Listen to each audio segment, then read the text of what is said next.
So Senator Susan Collins, a bit early in the week, among a group of lawmakers urging President Biden to confront Vladimir Putin on a series of attacks targeting U.S. diplomats. The victims suffering neurological damage known as Havana syndrome. I want to bring in Senator John Barrasso, Republican out of Wyoming. Sir, good day to you, and thanks for coming back here. Named after Havana because that's where we believe the first incident happened. What do you think? What do you think's going on here? Well, I think this is one of the things that need to be brought up with President Putin today in this meeting between Joe Biden and Vladimir Putin. I know they just asked, I think, Joe Biden if he trusted Vladimir Putin. I don't trust Vladimir Putin. Joe Biden might. I don't. Putin is cunning, opportunistic. He is aggressive. He is a bully. He respects strength, not statements. And I'm looking forward to President Biden actually pointing out America's strengths and a commitment to use those. So what's happening there is one area that needs to be discussed. The big issues, though, with Putin are, Putin's strengths are the military.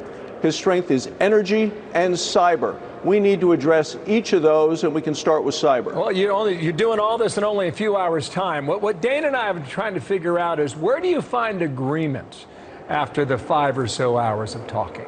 Where do you think that is?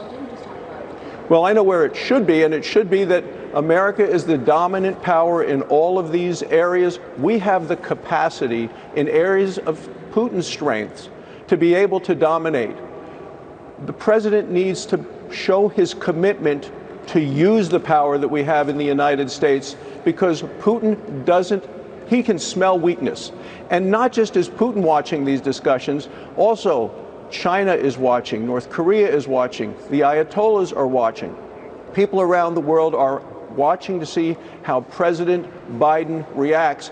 And I think the best thing that we could do is to show our dominance with energy. We have become, over the last number of years, dominant in energy around the world. Now you see President Biden agreeing to this Putin pipeline, the Nord Stream 2, and at the same time he shuts down the Keystone XL pipeline. I think that's not a show of strength, that's a show of weakness, and that's where my position is very different from President Biden's. Okay, another topic here. With regard to the Havana syndrome, it has been noticed apparently in Moscow, Shanghai, and near the White House in Washington, D.C. We'll see where that goes. You talked about making Joe Biden a one-half-term president. What's that mean? That means we need, as Republicans, to take back the House and take back the Senate in 2022.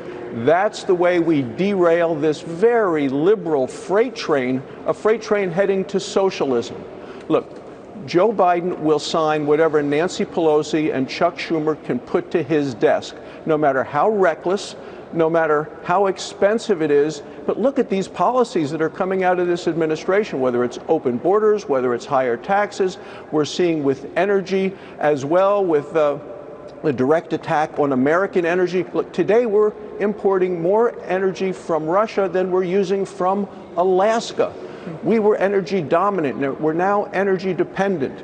We need to continue to use energy as a master resource, so we need to stop those policies. But as long as you have this freight train of Biden in the White House, Pelosi and Schumer, they're going to continue to try to do things like this $7 trillion massive spending that they can only pay for by raising taxes on all Americans. Well, there are rumors that the infrastructure bipartisan deal is dead. We'll see whether or not that's the case when the president comes home. In a word, do you think Democrats can do it alone? I don't believe they have the votes to do it alone. What they're proposing is very unpopular with the American public. Senator, and all the taxes and stuff, this is complicated stuff, even among Democrats, trying to marry the progressive left with the moderates in the middle. Can they do it?